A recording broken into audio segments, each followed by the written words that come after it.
আরও কিছু খবর নিয়ে এখন একটি ডেস্ক রিপোর্ট। বিএনপির ৩১ দফার প্রচারপত্র বিতরণ করা হয়েছে চট্টগ্রামের ফটিকছড়িতে। বিকালে উপজেলার বিবিরহাট বাজারে এতে উপস্থিত ছিলেন বিএনপির তথ্য ও গবেষণা বিষয়ক সহ সম্পাদক কাদের গনি চৌধুরী। এই সময় তিনি বলেন, ফেব্রুয়ারি নির্বাচনে বিএনপিকে ভোট দিয়ে রাষ্ট্র ক্ষমতায় দায়িত্ব দেওয়া হলে প্রতিশ্রুতি অনুযায়ী ৩১ দফা বাস্তবায়ন করা হবে।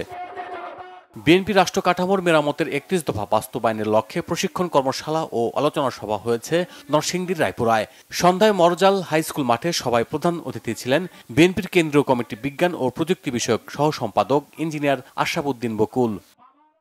৭০ বছরের সাজা থেকে খালাস পেয়ে সংবাদ সম্মেলন করেছেন বিএনপির কেন্দ্রীয় প্রকাশনা বিষয়ক সম্পাদক হাবিবুল ইসলাম হাবিব। দুপুরে সাতক্ষীরায় একটি হোটেলের কনফারেন্স রুমে তিনি জানান, প্রতিহিংসার রাজনীতিতে বিশ্বাসী নন তিনি। বিএনপির গণমিছিল হয়েছে মাগুরার শালিখায়। বিকালে উপজেলার আরাপাড়া ডিগ্রি কলেজ মাঠ থেকে মিছিলটি প্রধান সড়কগুলো প্রদক্ষিণ করে। পরে দলীয় কার্যালয়ে এসে এক সংক্ষিপ্ত সমাবেশে প্রধান অতিথি ছিলেন ঢাকা দক্ষিণ যুব দলের সদস্য সচিব রবিউল ইসলাম নয়ন।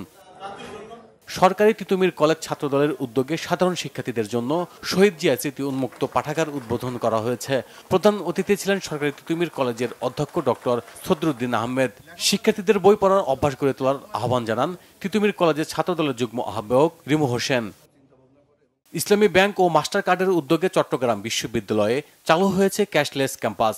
বিশ্ববিদ্যালয়ের মেরিন সায়েন্সেস অ্যান্ড ফিশারিজ অনুষদ মিলনায়তনে এতে প্রধান অতিথি ছিলেন চট্টগ্রাম বিশ্ববিদ্যালয়ের vice chancellor doctor Mohammad Yahya Akter.